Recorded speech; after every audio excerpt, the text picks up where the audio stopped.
बहुत मिस किया मैंने ये माहौल को, इन लोगों को। अच्छा लग रहा है आज के ये लोग मेरे लिए आज भी खड़े हैं और मुझे सुनना चाहते हैं, मेरी बात को आगे तक पहुंचाना चाहते हैं। I am very happy. मैं आप लोगों का शुक्रिया करना चाहता हूँ। Thank you so much everyone for coming and मेरी बात सुनने के लिए आपका बहुत बहुत धन्यवाद।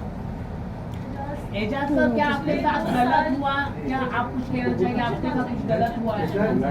एजाज, लास्ट 2 साल बहुत बहुत ट्रॉमेटाइजिंग रहे आपके लिए, आपकी फैमिली के लिए बहुत दुख का समय रहा। पहले हम ये जानना चाहेंगे आपसे, 2 साल आपने कैसे निकाले? पीछे कैमरा है। ये बहुत मुश्किल वक्त था मेरे लिए, क्योंकि सच बोला, सच बोलने की वजह से, सच बोलने की आपको सबसे बड़ी प्रॉब्लम क्या होगी पता है? आपके अपने लोग भी आपसे दूर हो जाएंगे। सच कोई सुनना नहीं चाहता है। सच बोला तो आपको प्रॉब्लम होगी और 100% होगी। मुझे भी हुई। 26 महीने मैंने जो अपनी फैमिली के बिना, मतलब मेरे बेटे के बिना, मेरी बीवी, मेरे फादर इतने बीमार थे, मेरी सारी बहनें, मेरा पूरा घर 26 महीने ऐसा लगा वो भी जेल में है। लेकिन मेरे पास अल्लाह ताला का ऐसा करम था कि मैंने अपने आप को संभाला अंदर, क्योंकि मुझे मेरी फैमिली के लिए, मेरे बेटे के लिए, मेरी बीवी, मेरे वालिद साहब के लिए, उनके लिए ज़िंदा रहना बहुत ज़रूरी था। तो मैं उस हालात से लड़ा। मतलब 400 लोगों में 3 टॉयलेट, जो टॉयलेट हमेशा भरे रहते थे। मैंने एक एक छोटी चीज़ की कद्र भी सीखी वहाँ पे। मैंने बहुत कुछ सीखा। मैंने बहुत सारी बुक्स पढ़ी, मैंने और डीप हर चीज़ों को जाना। कहते हैं ना, जब तुम अपने साथ वक्त बिताते हो तो तुम्हें बहुत सारी चीज़ें पता चलती है। उसी तरह मैंने जब अकेले उन प्रिजनर के साथ, वो गैंगस्टरों के साथ अंदर वक्त बिताया, तो मुझे बहुत सारी चीज़ें पता चली। एक कांदे की कीमत मुझे पता चल गई कि कांदे की वैल्यू क्या होती है। रोटी तो घर में हम बन के आती थी तो बोलते थे घी कम लगाया हुआ है, थोड़ा ज़्यादा लगा तो रोटी थोड़ी जल गई है। सूखी रोटी, पत्थर के जैसे चावल। तो आज मेरे सामने, पहले मैं ऐसा सोचता था, अरे डाइट फूड लेके आओ, ये लेके आओ, वो लेके आओ, ऐसा करके लाओ। आज मेरे सामने अगर कोई सूखी रोटी और कांदा रख देगा ना, मैं उसको शौक से खा लूँगा। अल्हम्दुलिल्लाह। आज मुझे अपनी फैमिली की वैल्यू और थी, लेकिन और हो गई। मुझे ये पता चल गया, देखो बुरा वक्त आना बहुत ज़रूरी है तुम्हारे लिए। जब बुरा वक्त आता है ना, तो अपनों में से गैर और गैरों में से तुम्हें अपने मिल जाते हैं। तुम्हें पता चलता है तुम्हारे साथ कौन कौन लोग खड़े हैं।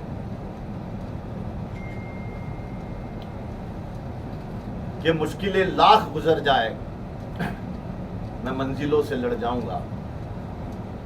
हौसला हार के बैठूंगा तो मर जाऊंगा।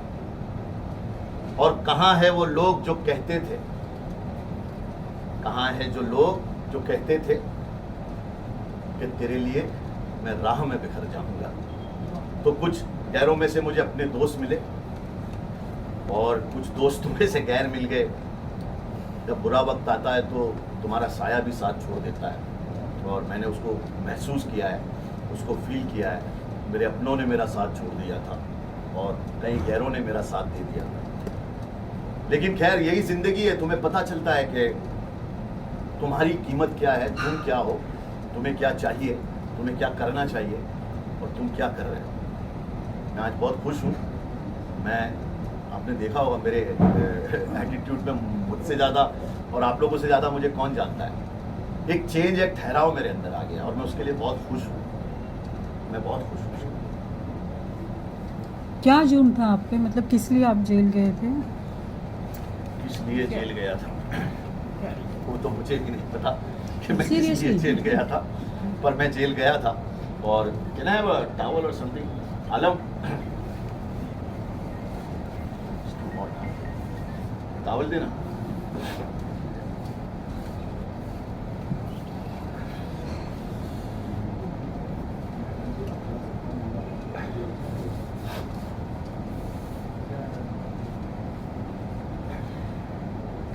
हाँ, तो मैं जेल क्यों गया था, जैसे मैंने कहा मुझे भी नहीं पता मैं जेल क्यों गया था। मैं एयरपोर्ट से आ रहा था और मुझे कुछ लोगों ने अरेस्ट किया और उसके बाद मुझसे कहा कि आपसे कुछ सवाल करने हैं और फिर सीधा मैं जेल में था। खैर, लेकिन मुझे किसी से कोई गिला शिकवा नहीं है, क्योंकि I don't want to fight with the government, I don't want to fight with the system. कभी कोई सिस्टम से नहीं जीत सकता है और मुझे भी सिस्टम से नहीं लड़ना है। मुझे अभी मेरी फैमिली पे ध्यान देना है, मुझे मेरे बच्चे पे ध्यान देना है, मुझे जो मुझसे प्यार करते हैं उन लोगों पे ध्यान देना है, मेरे जो फैंस मुझे थोड़ा बहुत देखना चाहते हैं मुझे उन पे ध्यान देना है। मैं लोगों से यही रिक्वेस्ट करना चाहूँगा, मेरे बॉलीवुड के जो दोस्त हैं जो मेरे जेल जाने से मुझसे दूर हो गए हैं, मैं उनसे ये रिक्वेस्ट करता हूँ कि मेरे यार, मेरी बीवी है, मेरा बच्चा है, मेरा वालिद साहब है, मुझसे दूर मत हो। मैं अल्लाह मेरे साथ है और अगर अल्लाह मेरे साथ है तो मुझे काम मिलेगा और मैं चाहता हूँ कि आप लोग भी उस पर ध्यान दें थोड़ा सा, कि मैं एक एक्टर हूँ और हम एक्टरों पे बहुत बार कुछ ना कुछ होता है। आप देख लीजिए शाहरुख भाई के बेटे के साथ क्या हुआ, वो आने के बाद मुझे कुछ बोलने की ज़रूरत नहीं है क्यों? क्योंकि दुनिया पूरा देख रही है क्या हुआ क्या नहीं हुआ, किसने क्या किया, कैसे किया, सबको सब पता है। अब मैं किसी के नाम नहीं लेना चाहता हूँ, ना मैं कुछ बोलना चाहता हूँ, क्योंकि मुझ पर कुछ कोर्ट की रिस्ट्रिक्शंस है। सुप्रीम कोर्ट ने मुझे बेल दी है, मैं सुप्रीम कोर्ट का बहुत बहुत शुक्रिया करना चाहता हूँ और मैं उनके लॉ जो मैं एक्टर हूँ, मैंने अपनी जेल की जो कहानी है उसको एक किताब में निकाला हूँ और इंशाल्लाह स्टूडियोज़ के पास जाऊँगा और जेल पे एक वेब सीरीज़ बनाऊँगा कि जेल कैसे चलती है, जेल में क्या होता है, जेल में लोग कैसे ज़िंदगी बिताते हैं और जो जेल जाता है उसको कोर्ट अभी तक विक्टिम साबित नहीं किए, लेकिन media, I am so sorry, और लोग उनको विक्टिम और उनको मुजरिम बोल देती है कि भाई उनको, और बाद में कई ऐसे लोग हैं जिन पे केस झूठा साबित होता है और वो जेल से जब छूटते हैं तो उनकी ज़िंदगी के 5 साल तो वेस्ट हो ही जाते हैं, 10 साल तो वेस्ट हो ही जाते हैं। उसके बाद समाज भी उनको, कई बार तो उनके बीवी बच्चे उनको छोड़ देते हैं, उनके दोस्त यार उनको छोड़ देते हैं। और जब हमारा लॉ सिस्टम इतना स्लो है कि किसी केस को चलने में 10 से 20 साल लगते हैं, तब तक आदमी का सब कुछ खत्म हो जाता है और अगर वो बाइज्जत बरी हो जाता है तो उसको कुछ नहीं मिलता है। तो यही चीज़ दूसरी कंट्रीज़ में अगर तुमको बाइज्जत बरी किया जाता है, you discharge, then you get what you lose. But क्या मैंने जो 26 महीने खोए वो वापस आ सकते हैं? क्या आर्यन ने जो 1 महीना अपनी ज़िंदगी का वो ट्रॉमेटाइज्ड, मतलब वो ऐसी जगह है जहाँ पे आप समझ रहे हो वो एक बच्चा है, तो मैंने तो झेल लिया, उसकी ज़िंदगी शुरू हो रही थी, इट्स जस्ट 18, बाद में उसको 169 देते हो कि ये सब जो हुआ वो फेक था। आई मीन किसी के ईगो के लिए किसी की ज़िंदगी के साथ खेलना इज़ नॉट राइट। लेकिन इंडिया के लिए कानून कुछ बदलाव लाना चाहेंगे आप, ये जो बात कर रहे हैं उसके ऊपर? मैं क्या कानून मिनिस्टर हूँ? नहीं, आप बोल रहे हैं कि मतलब बहुत स्लो कानून है, तो आपको एक्सपीरियंस हुआ ना कि इतना कानून बहुत स्लो चल रहा है, तो उसके ऊपर कुछ बदलाव होना चाहिए, नहीं होना चाहिए, लोगों की कुछ बातचीत करना चाहिए कि नहीं करना चाहिए? आपको तो अनुभव हुआ कितना स्लो है। हाँ, मैं चाहता हूँ आप भी 1-1.5 महीने के लिए अनुभव करें, आप भी 78 जेल नहीं, वो तो चाहता हूँ कि हमारे बाबा साहेब आम्बेडकर, उन्होंने संविधान बनाया, उस संविधान को फॉलो नहीं किया जा रहा है। बस वही मेरा, मैं ये क्या, अभी देखो उसमें मैं कुछ बोलूंगा फिर मेरे पे 2 एलिगेशन मार देंगे। आप मेरी भी बात को समझो, मैं दूध का जला हूँ, छाछ भी फूक फूक के पीता हूँ। एजाज भाई, जैसे आपने कहा कि आर्यन जो है बहुत छोटा था और हमने एक न्यूज़ पढ़ी कि आप मिले थे जेल के अंदर, क्या आप मिले थे सच भाई में? मैं तो सभी से मिला ना, वो जेल में वहाँ कोई ऐसा तो नहीं है कि ऐसा रहेंगे, जेल में सब एक ही जैसे, शेर और बकरी एक साथ में पानी पीती है वहाँ पे।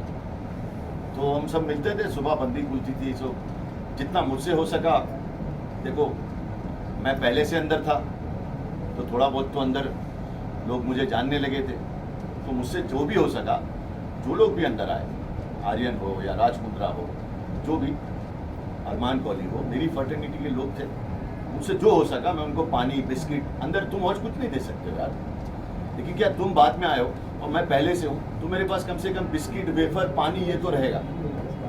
जब तुम आओगे तो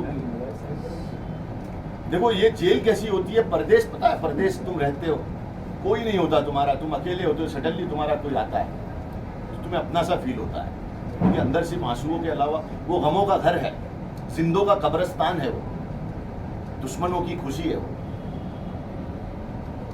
तो दुश्मन भी ना जाए उस जेल के अंदर। दुनिया की सबसे क्राउडेड जेल है, 800 की कैपेसिटी में 4,500 3,500 लोग रखते हैं वो लोग।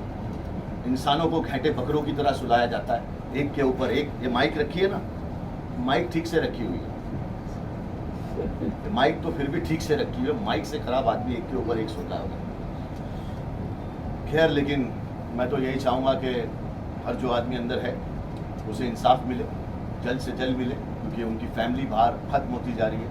जिसने क्राइम किया उसे सज़ा मिले, जिसने नहीं किया उसे। सर, हम जानना चाहेंगे इन 2 सालों में आपके सबसे ज़्यादा हेल्पफुल कौन रहे आपके फ्रेंड फैमिली में? आपने वो सुना है कि जो करता है वो कभी बताता नहीं है। मैं जो सबसे बड़ा जिस आदमी का रोल है, मैं उसका नाम नहीं ले सकता क्योंकि वो चाहता नहीं मैं उसका नाम लूं, लेकिन ऊपर वाला ऐसा दोस्त सबको दे। दूसरा मैं नाम लूंगा मीका सिंह। मीका सिंह एक ऐसा दोस्त, एक ऐसा इंसान है, वो किंग है वाकई में, जिसने 26 महीनों तक मेरी फैमिली को फ़ोन किया, उनको पूछा कि उनको क्या ज़रूरत है, उन्हें क्या चाहिए, और जो ज़रूरत उनकी थी उस आदमी ने उसको पूरा किया। तो मैं मीका सिंह को दिल से सलाम करता हूँ, मैं रणदीप हुडा को दिल से सलाम करता हूँ। खैर, हमारे एक दोस्त है जो बड़ा दुनिया को हेल्प कर रहे हैं, अल्लाह उनको खुश रखे, लेकिन उन्होंने हमें नहीं पूछा कभी। सर, सलमान भाई के साथ आपने शो किया है, क्या उनके तरफ से कोई कॉल आया या फिर अगर उस बारे में कुछ बात करना चाहें?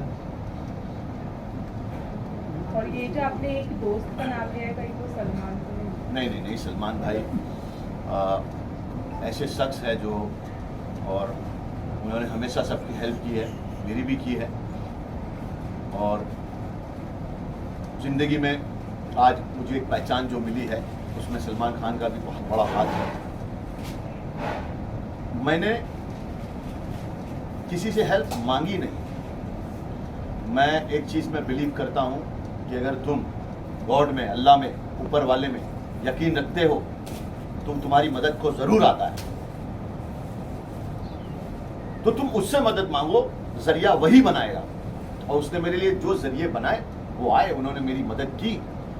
जो नहीं आए उनको भी प्यार, जो आए उनको भी मोहब्बत। देखो, किसी ने मेरा ठेका तो नहीं लिया, पर जो आया उसको जिंदगी भर याद रखो कि तुम्हारे बुरे वक्त में कोई खड़ा था। वो जो नहीं आया उसको भी याद रखो, याद ही रखना है ना तुम्हें। आपको लगता है आप रॉन्गली अक्यूज हुए? देखिए madam, and what will be next move?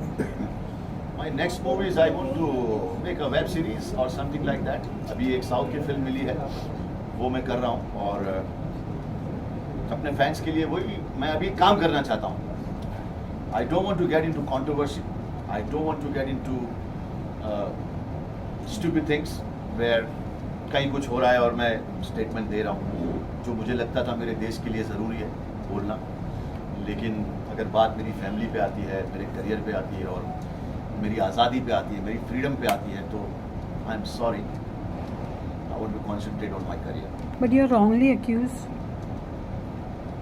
Ma'am, what do you think? When I'm coming from airport, I don't have anything. I mean, I can't say right now. The case is going on, you know. Right now, I'm on bail. I'm happy. I'm with my family. I'm with my fans. I'm working. I don't want to talk about law and orders. It is not right, you know. I want to talk about myself. You want to know something about me? I want to tell you what happened with me inside, how I survived, what I want to do, you know. Because it's lot of pain inside. मुझे 1 महीना लगा बाहर आके सब कुछ normal देखने में। मुझे समझ में नहीं आता था मैं क्या करूँ। इतनी लाइट्स में हम लोग सोते थे, इतना क्राउड, इतने लोग आसपास, मतलब एक पागलपन सा था। मैं घर आया तो मुझे समझ में नहीं आ रहा था कि यार ये बाथरूम में मैं कैसे बैठूँ। मैं ये रोटी देख के मुझे ऐसा लगता था ये, अरे यार ये कैसी रोटी है। मुझे वो सूखी रोटी की आदत हो गई थी। हम लोग कीड़े वाली दाल भी खा जाते थे, क्योंकि खाना तो है कभी कभी दाल में चूहा निकल रहा है और ऐसा एक प्रिजनर लेके आ रहा है, चूहा निकला रे, चूहा निकला रे, और फिर हम उसका नाम रखते थे, आज नॉन वेजिटेरियन है, आज नॉन वेजिटेरियन दाल है, तो चूहे वाली दाल है।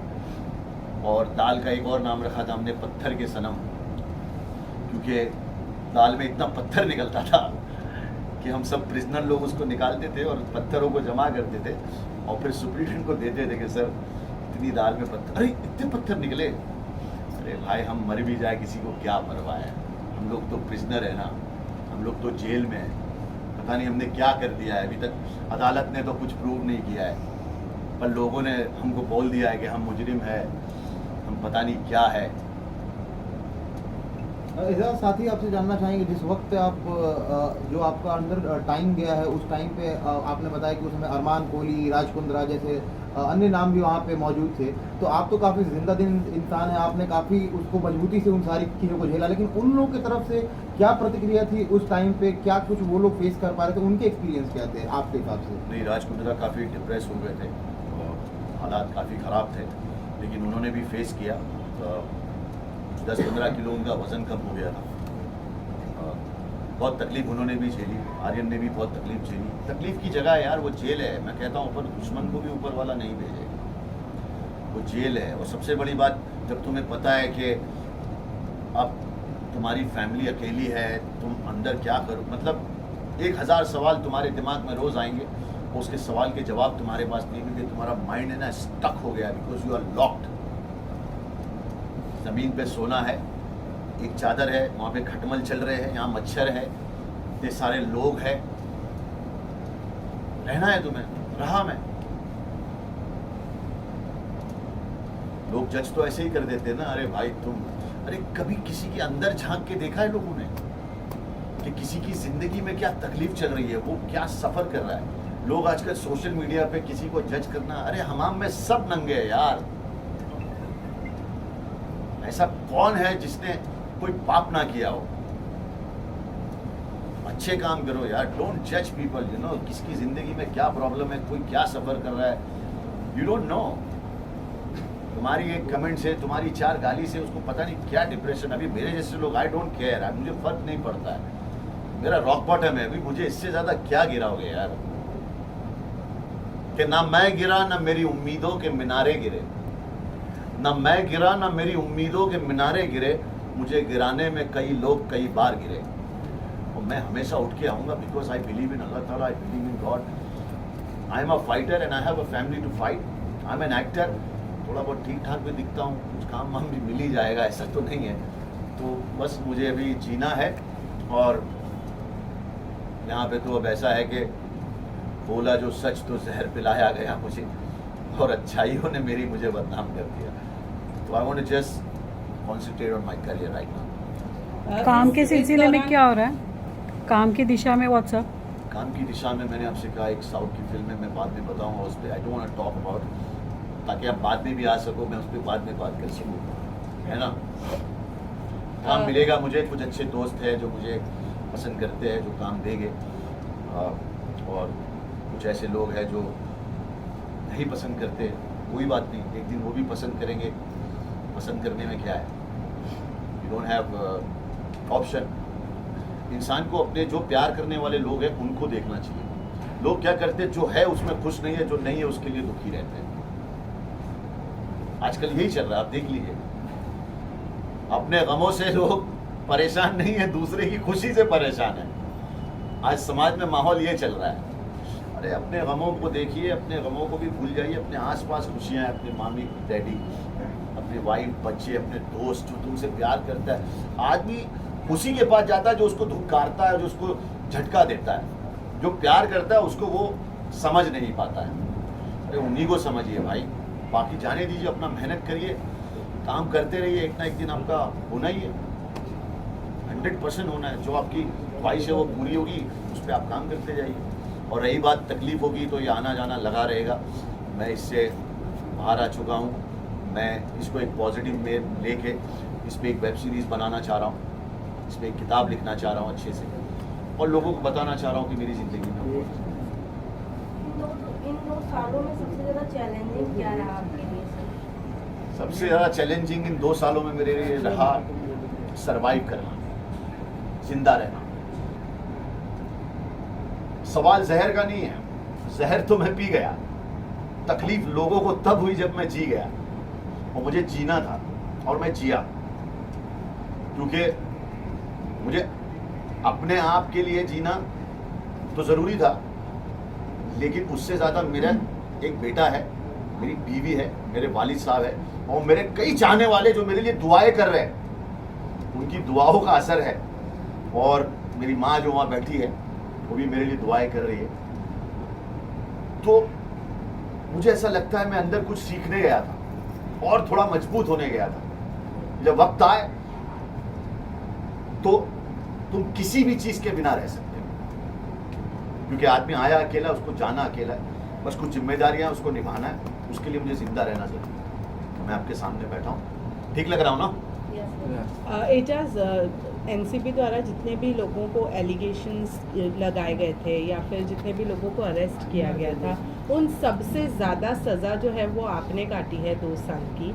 मैं आपसे जानना चाहूँगी कि क्या वजह सोचते हैं, आपकी कम पॉपुलैरिटी ये वजह थी कि आपको सबसे ज़्यादा दिन तक के इस चीज़ की सज़ा काटनी पड़ी, या फिर कोई और वजह है? मुझसे मेरा अल्लाह ताला बहुत प्यार करता है, इसलिए मैं आपको एक बात बताऊंगा, अल्लाह उसको उतनी ही तकलीफ देता है जितनी वो झेल सकता है।